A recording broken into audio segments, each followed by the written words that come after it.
Hello again, Dan Alasso, Making History, and it is day number 9 on my retrenchment journey.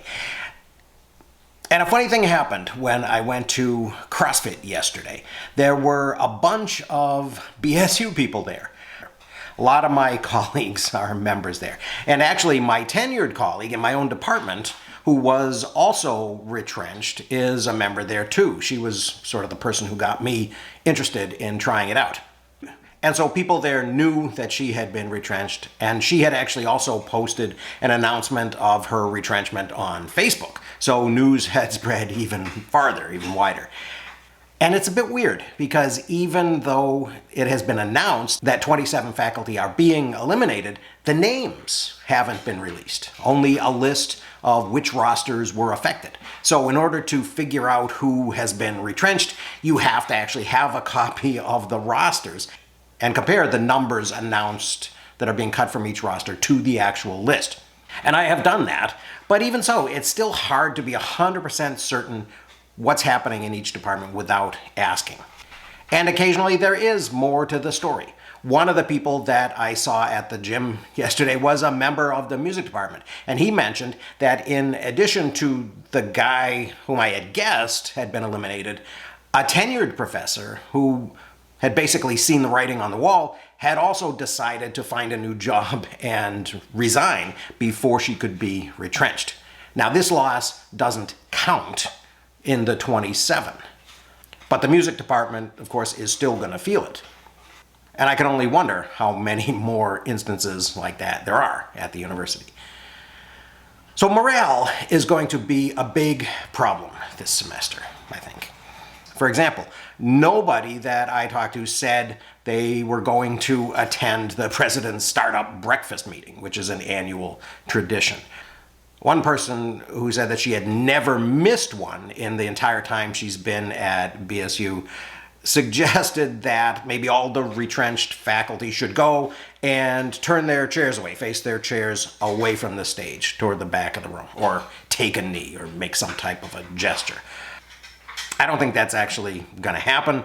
Mostly I think people are planning, or at least they're saying that they're planning, on just avoiding the meeting entirely. I've already mentioned that I'm not planning on going to the president's meeting or to the provost's academic affairs meeting that follows it. My dean is going to roll out her reorganization plans for the colleges and the departments and programs at a 2-hour-long meeting on the same afternoon.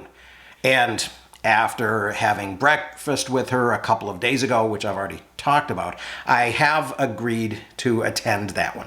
It's a really radical reorganization that she's proposing, and it might even have the desired effect, although probably not quickly enough to save my job. But at least she and the other deans are trying to do something other than just eliminating faculty, which was the best plan that the administration managed to come up with.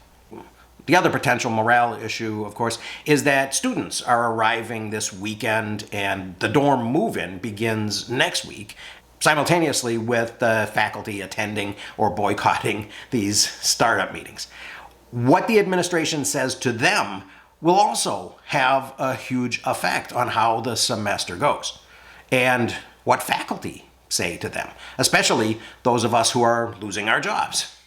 I don't plan to stand in front of my classes and air any dirty laundry, but I also don't plan to hide the fact that I've been retrenched. And I suspect that is going to be a shock to some of my students. I actually got an email a couple days ago from a former student who is now in grad school. She was very supportive, and she offered to write a letter or cause a ruckus of some sort, which was very nice, and I appreciate it. The problem for current students, I think, will be how will all these classes go, taught by faculty who now know that we are short-timers.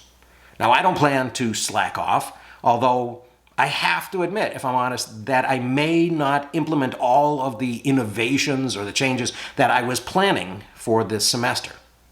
I imagine that as time passes, I'm going to feel more like I should just do what I've already done before and devote the time that I might have spent to trying new things to looking for a job. To be honest, I actually feel a little bit more urgency around getting my courses ready to offer to the outside world than I do about revising them for BSU. But having said that, I do, of course, plan to teach my last courses at BSU to the best of my ability and to tell the students that even though the race may be ending, we're going to run through the tape. And really, the content hasn't changed. It's still relevant, I think, and important to their lives, to them understanding the world that they're living in and how to deal with it, even though the institution is falling apart around us. And maybe that's a metaphor for the state of society today.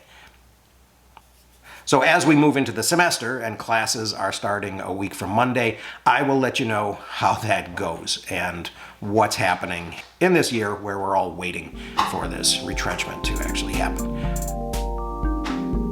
But that's all for now. So I hope you found this a little bit interesting. Thanks very much for listening. I will see you tomorrow.